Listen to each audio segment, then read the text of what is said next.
দেখতে দেখতে বিয়ের 2টি মাস কেটে গেল, আর এর মধ্যে আমরা তেমন কোথাও ঘুরতে সেরম যাইনি। ফার্স্ট গিয়েছিলাম নিকো পার্ক, যার গেট রেডি উইথ মি তোমাদের সাথে আগেই শেয়ার করে দিয়েছি। আজ তোমাদের সাথে শেয়ার করব যে সেখানে গিয়ে আমরা কি কি রাইডস চড়লাম বা কি কি মজা করলাম, সেটাই আজ তোমাদের সাথে শেয়ার করব। ওয়াটার রাইডসের জন্য আমরা কোনো ফোন নিয়ে যাইনি, সে কারণে ওয়াটার রাইডসের আপডেট তোমাদের সাথে শেয়ার করতে পারলাম না।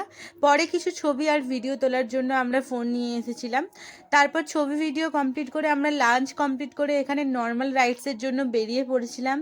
আর এখানে সত্যি কথা বলতে আমি ওয়াটার রাইডসে এত ভয় পেয়ে গিয়েছিলাম, তাই নর্মাল রাইডসে একদম যে বাচ্চাদের রাইডসগুলো হয় আমি সেগুলো চড়ছিলাম। আর আমি ট্রাস্ট মি খুব মজা পেয়েছি, খুব আনন্দ পেয়েছি। সর্বশেষে আমার পান্ডা, পেঙ্গুইন এইগুলো আমার চাই, তো যে কারণে আমি অনেকক্ষণ রিকোয়েস্ট করে এদের এই বড় বড় প্লেয়ারদের খেলতে নামিয়েছিলাম। তো এরা কেউই কিছুই পায়নি। সব শেষে আমরা 1000 টাকা ওদেরকে দিয়ে 0 রেজাল্ট নিয়ে বাড়ি ফিরে এলাম।